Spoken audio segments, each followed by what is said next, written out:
Let's move it to running backs. I talked, what is that, 17 minutes in? This is going to be a long one, but let's keep it rolling here. Okay, Thursday Night Football, Cincinnati versus Cleveland. Joe Mixon, at this point, if you look, draft capital, you're going to start him. If he's on my team, I'm probably going to start him too. But I'm a little worried because Joe Burrow needs to acclimate to the NFL. I think this is the week where we start to see them string it together. Cincinnati's receivers are very good. Once Joe Burrow can pass the ball downfield and be comfortable, and it is coming, Cincinnati fans, it is coming. I love Burrow in this offense. I love the wide receivers. But until that happens, teams can basically stack the box against Mixon. So it's going to be tough sledding. Be patient with Mixon. If you're going to start him, fine. I don't have a start projection. What that means to me, the way I use these projections is I start him in my fantasy league because I have faith that he'll get some red zone, some goal line opportunities, but I'm not going to buy him in daily fantasy. I think it's a bad matchup. For Cleveland, I think that this is a game that they can pound the rock. I think Nick Chubb outscores Kareem Hunt this week, but I do have both as viable plays. Let's see here. Atlanta versus Dallas. Todd Gurley actually have a nice projection on, although I did not like what I saw from Atlanta's offense. They tried to do the ball control thing. I understand the strategy, right? You do ball control, you keep Russell Wilson off the field, you keep your defense well rested so that they can play better. But Again, I understand the strategy. I think it was the wrong strategy to employ. This week against Dallas, they'll probably come out trying to do the same thing. I think they'll have a little bit more success in doing it against Dallas than they had against Seattle. And I do think Todd Gurley could get a rushing touchdown this week. Dallas, you start Ezekiel Elliott every week, but to put your minds at ease, I have him as the third-ranked projected running back in terms of computer projections. Pollard and Brian Hill are both sits. Buffalo, Devin Singletary, Zach Moss. Singletary for me is a start. I know Moss got the receiving touchdown, but that could have very easily gone to Singletary. I think he was maybe the fourth receiver in that read for Allen. He's moving the ball, moving his eyes across his receivers, which is good. But I don't think you can count on Zach Moss to be getting reception touchdowns every week. That's more of Singletary's domain.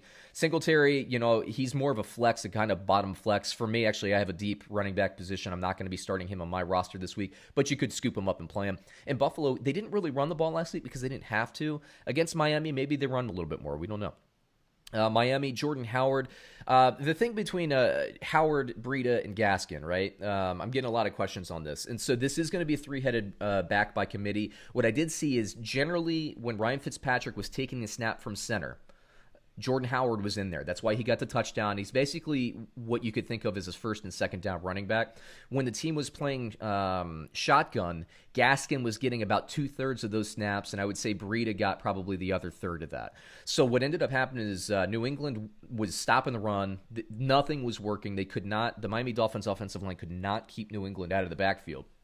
And so the team went to shotgun because it's the only way they could find room. When they went to shotgun, the different packages for the defense came in. Gaskin had more room to run. Now, as a runner, he looked very good. I think Gaskin is better than Breida at this point. I do think Jordan Howard carries value all season long, but when he plays against a tough interior defensive front, like if you were to play, like, for instance, a New Orleans or something, I don't know if they match up later in the season. I don't have the schedule in front of me, but teams that have really good defensive lines, I stay away from Jordan Howard. Teams with, okay defensive lines, you could play Jordan Howard. Well, Buffalo Bills, they're a good defensive front. I favor Gaskin, even though my projections say otherwise. I favor Gaskin this week. Be patient with Jordan Howard. He will be fine against teams with poorer rushing defenses, okay? Next game, Carolina versus Tampa Bay. Christian McCaffrey, start, ranked as the number one projected running back. Tampa Bay, Ronald Jones, you could start him. He looked better physically. I'm just not a buyer on him. I'm biased. Let me just be honest with you. I still think Fournette by the end of the season will be the starter there. This week, though, you can start Ronald Jones if you have him. Denver versus Pittsburgh. Melvin Gordon. I have a sit. At this time, I still don't have a status on Philip Lindsay. I didn't look it up this morning.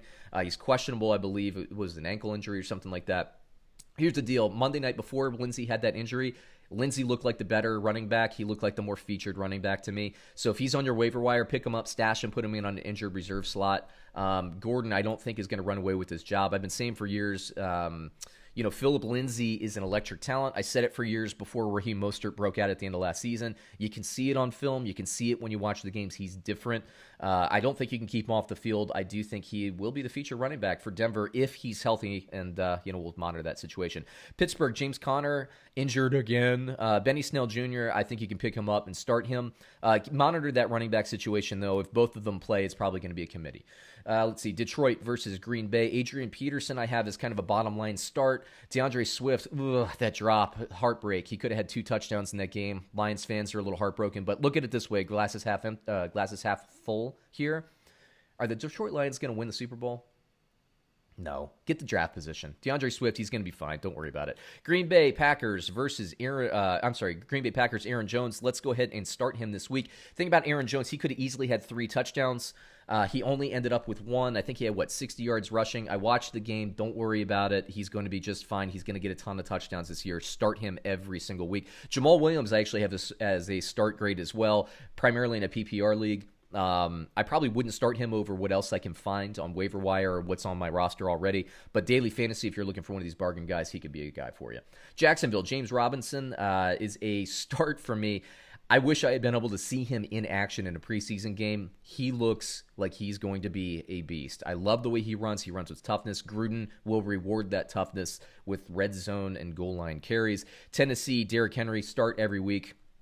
You saw Tennessee, look, they were playing a tough defensive line against Denver. They stuck with the run, even though they weren't getting a lot of yards per carry there. You can start him all season long. He'll be a factor in the red zone. If you have him on your roster, pencil him in. Never take him out unless he's injured. Next game, we got the Rams versus the Eagles. I talked about this a little bit with quarterbacks. Malcolm Brown will be a season-long fixture. Prediction is he goes for about 12 touchdowns this season. Now, when I was talking about this on the Fantasy Football Almanac show, my co-host David, his eyes went big, and he told me I was an idiot. Here's why. Here's my argument, right? Last year, first of all, you got to know this offensive system. Sean McVay wants to run the ball. He wants to stick to the run. Last year, the offensive line was pretty bad for the Rams. They kind of fixed that. I liked what I saw on Sunday Night Football. Now, Cam Akers, I think, is a better version of what they had in Darrell Henderson. I think both guys are more receiving options. They look more like third-down running backs. Not to say Cam Akers can't ascend into being a three-down back. But for now, physically, Malcolm Brown is better. He runs with more physicality. If it's 3rd and 1, you want to run the ball, you put Malcolm Brown in. If it's 3rd and goal from the 1-yard line and you want to run the ball, you put Malcolm Brown in. Or maybe you run some 2-back, okay? This means, and we know with the history of Sean McVay, he will run on the goal line. He will give you red zone and goal line touchdown opportunities. They don't have another thumper. It is Malcolm Brown. He has that role. Even if he doesn't out-yardage Cam Akers, he will make it up in touchdowns. He should be on everybody's roster at this point, and he's a start and projected as the number 7 running back for me this week. Cam Akers, I'm a wait and see on him. He's got to evolve a little bit, and he will. I have a lot of faith in that, so I'm not throwing shade on him, but Philadelphia is not the easiest team to run against. Washington didn't have a ton of success yards per carry against Philadelphia, and that's kind of a staple of the defense. So Malcolm Brown, I like it for red zone. I'm staying away from Cam Akers. Now, Philadelphia, if Miles Sanders plays, I have him as a start. You have to.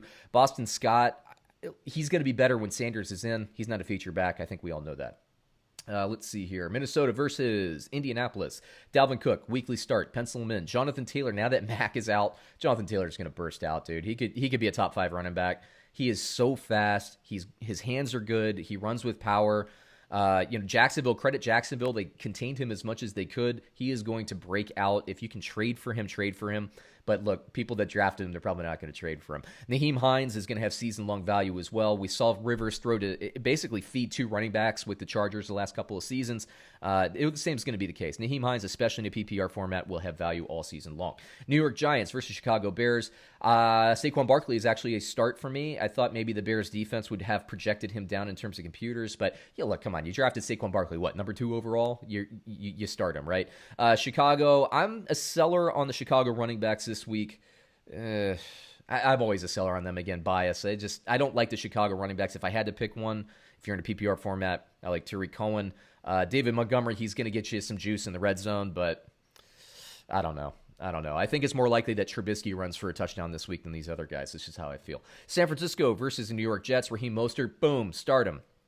And actually, because of the receivers out, I'm a start grade on Jerick McKinnon as well. I'm sitting Tevin Coleman. New York Jets, poor Jets.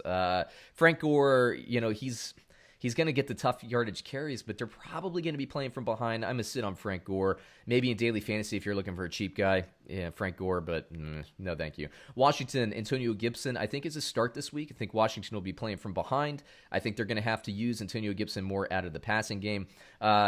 Sleeper alert, Jerick McKinnon, I wouldn't put him in any of my fantasy lineups. Again, he's a really cheap daily fantasy guy.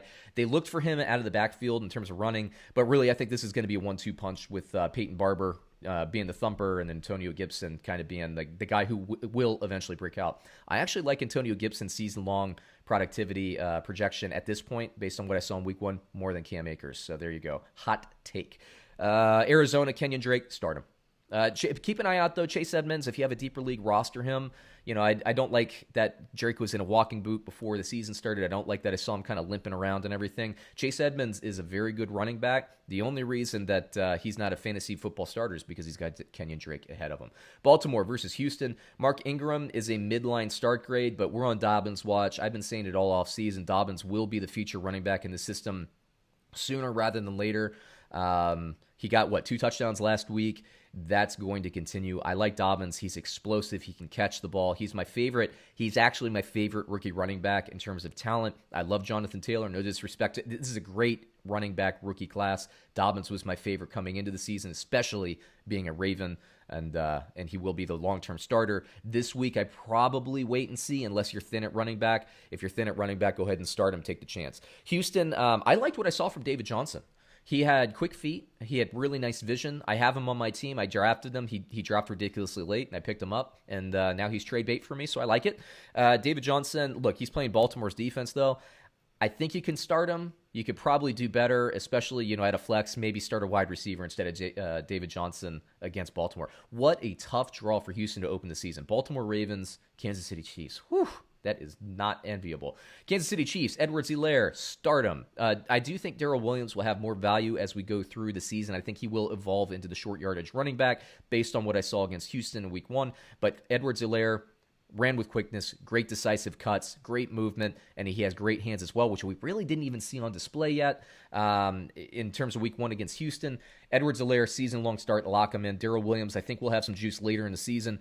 Daily fantasy, if you want to take a flyer and a guy can get you a touchdown, maybe him. Chargers, I do think that especially this week, because of Kansas City's offense, I think we're going to see the Chargers use Austin Eckler more as a receiver. Joshua Kelly, I know I saw the stat sheet and everything, but Justin Jackson was off the field. Is that going to be the case? My opinion is, you can lose your job to injury. Kelly took advantage of his opportunities. I think it's going to be hard for Jackson to work his way back ahead of Kelly, but one of these two should be rostered, and if you missed out on Kelly in the waiver wire cycle, you can pick up Jackson, take a flyer on him at the bottom spot, and if he can't overtake his job, nothing ventured, nothing gained, but also nothing lost in this case. Just waive him for somebody else. And if you have Kelly, start him, but monitor that injury situation with Mr. Jackson. New England versus Seattle. I actually have both New England running backs as a sit this week. I think Seattle's defense is very good. If I had to pick one, it would be James White in a PPR format, just because I think the Seattle Seahawks will clog the middle there, and that's more Sony Michel's domain. Seattle Seahawks, you can start Chris Carson. He's probably your second or third running back based on where you drafted him. But I don't like the matchup. The Patriots are going to try to take him out of the game, and they have success in doing that kind of thing. Hyde is definitely a sit because I'm 50-50 on Carson this week.